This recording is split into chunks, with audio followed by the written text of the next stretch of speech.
Hey everyone, I'm Jasmine and you are watching Faithfully Uncool.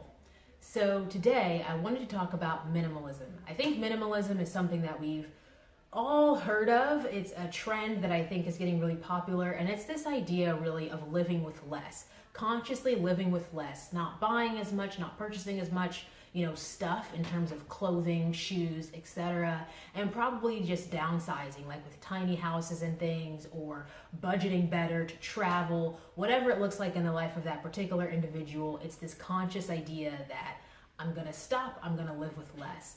And I think that that's so interesting because recently I had a birthday. I turned 24 back in April, and I found that as I get older, and this birthday was really no exception, even though I'm still pretty young, I found once again, like I had last year and the year before, that more than just stuff, I really wanted experiences. So I wanted to revisit a place that I had good memories, or go somewhere for the first time, or just enjoy a day off work, or spend time with my family. And so there was more quality in what I did and who I had it and who I spent that time with than what I received. And don't get me wrong, I love getting gifts, but it was just this conscious idea of, you know what? I'm good on stuff. And for me, that whole idea is such a blessing because we can take it for granted that we have clean running water and clothing and food when a lot of people don't around the world. And so instead, we'll have trends like minimalism that's like, hey, I just don't need it anymore. And as the daughter of an immigrant, I find this whole idea really interesting because my mom is from Jamaica, and even though it's this country that gets splashed all over the television for Caribbean cruises and resorts and beautiful beaches, and it's true, it's a breathtakingly beautiful country, great people, great food, awesome music, jerk chicken will change your life. But what I'm saying is that it's really this idea that my own mom came over here for a better life at a place where most people would like to vacation, and had me and other children who can now say that we're good on stuff. And it's not like we grew up wealthy by any means, it's just that we didn't grow up deprived. And I think that that is such a blessing in and of itself because I have people in my direct family, like my mom and like my grandmother, whose upbringing was the complete opposite in their native countries. So today, I want to talk about how generosity and gratefulness, and not necessarily living with less, but living consciously of the poor around you, is a very Christian quality and stated so often in the Bible, especially when we look at Luke, because currently I am reading Luke in the New Testament, and Jesus talks about the poor extensively. And so today I want to talk about 3 verses that discuss the poor and show us our relationship with God and who God is and who Jesus cares about and why. And I think it'll be really interesting to take a look at that. So stay tuned, and that's what we're going to discuss today.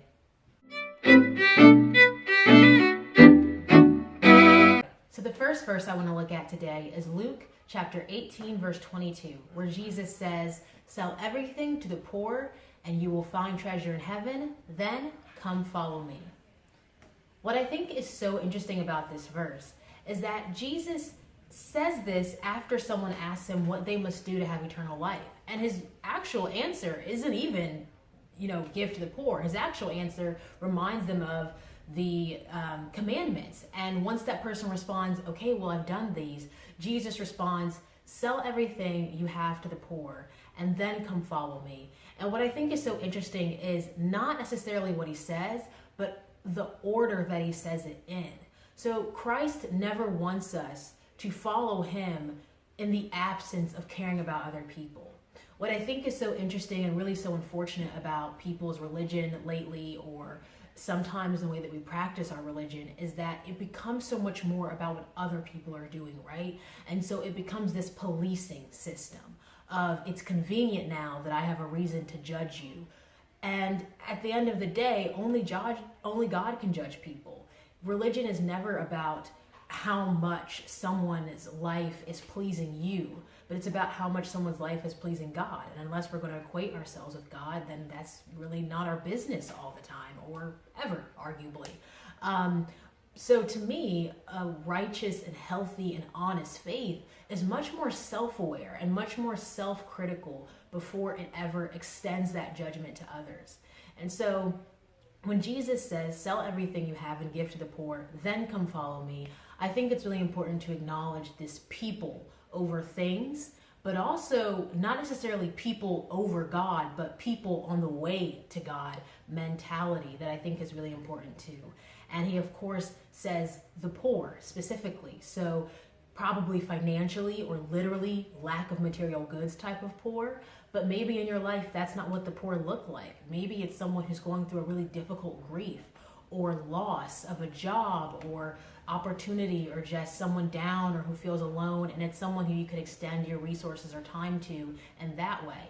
And I feel like that's important too. No matter what poor is for you, sell everything and give to them, and then come follow Christ. The second verse we're going to look at is in Luke chapter 19. So in Luke chapter 19, we meet Zacchaeus or Zacchaeus. I'm not really sure how to say his name, so I'm going to call him Zach. Zach, the tax collector. So Zach is a bit of a strange guy. So he climbs up a tree to see Jesus coming in to Jerusalem. And Jesus is like, yo, Zach, I'm staying at your house for dinner tonight. And Zacchaeus is like, dope, look, Lord, here and now I give away my possessions. I give away my possessions to the poor. And if I have cheated anybody out of what I owe them, I'm going to give them back 4 times the amount. And what I think is so interesting about this is that as a tax collector, people comment that Jesus is eating at the house of a sinner. And so he is a really unpopular guy. But Jesus praises him after he hears that he's giving his possessions to the poor and that he's going to pay people back 4 times the amount of what he cheated them out of. And this is a really cool thing because I feel like it's this idea that he's changing his life, right? Like he made a mistake. He's not perfect. And so sometimes there are people that we can help and maybe we don't know what to say or do right in that moment. They're poor in that moment and we don't do the right thing. But we can always change moving forward. Zacchaeus says here and now, like maybe my past wasn't perfect, but here and now I give my possessions to the poor around me. And if I have cheated anyone, so he leaves open that possibility of maybe I was dishonest, I'm going to pay them back, not just what I owe them, but 4 times the amount. So this idea of really seeking forgiveness with his actions. And I think that's important too. Jesus wants us to care deeply about the poor and deeply about others. And if we haven't, well, we got to make that change. The third verse talks about giving with a righteous heart. And when I say righteous heart, I really mean giving without the immediate expectation of something in return. And that verse is Luke 14:13, which reads, "But when you give a banquet, invite the poor, the crippled, the lame, the blind, and you will be blessed. Although they cannot repay you, you will be repaid at the resurrection of the righteous." The reason that I think this verse is so important is because it's this idea that God repays what people can't repay, and God sees what people might not see. And sometimes when we give, we have this idea of they owe me now, or I expect that now, or I better get that back, right? And sometimes people don't return the favor because they just can't, right? Like it's, they're financially not at the same point, but also they might not return the favor because that's just not the kind of person they are. And that might sound pretty bad, but that happens, right? So it's important to know that if you're giving and you have this immediate expectation of, okay, now they owe me, then maybe think about your heart in giving. Do you really want to? Is it a cause that you really care about? Is it a reason that you think is very fruitful or good? Because if you're giving with a sound reason, then maybe getting it back isn't your number one priority. But if getting it back is your number one priority, then you might want to rethink the fruitfulness of the giving itself. So every situation in person, of course, is different. So you can take this many different ways and apply it to your life in the best way that works for you, given the situation. But what I think is just important is to always think about your character and know who you are. And to just accept the fact that maybe someone doesn't return something, but God or a higher power sees it, and it will be given back to you in some way, I believe, even if not in the exact same way or by the exact same person that you expect it to be. So those are my 3 verses about the poor and about what they say about God, who Christ is and who he cares about, and how that reflects in our life. Our relationship with God and our relationship with people, I believe, should really be a mirror image. They should work with each other. So if our identity with God is as someone who's judgmental and harsh and critical, then we're going to be that way with people. But if our identity with God and how we define God is loving and caring and sacrificial and self-sacrificing, we're going to try to be that with people. And that will show up in the way that we give and in our heart. So when we're a minimalist, it's much less about what we decide not to have just because we're privileged enough to say we don't want it, and much more about how we and why we decide to give and who we decide to give to in our life. So I hope that this made sense. I hope that it was a good topic. It was just something I kind of had around in my head, and it was actually quite difficult to put into words.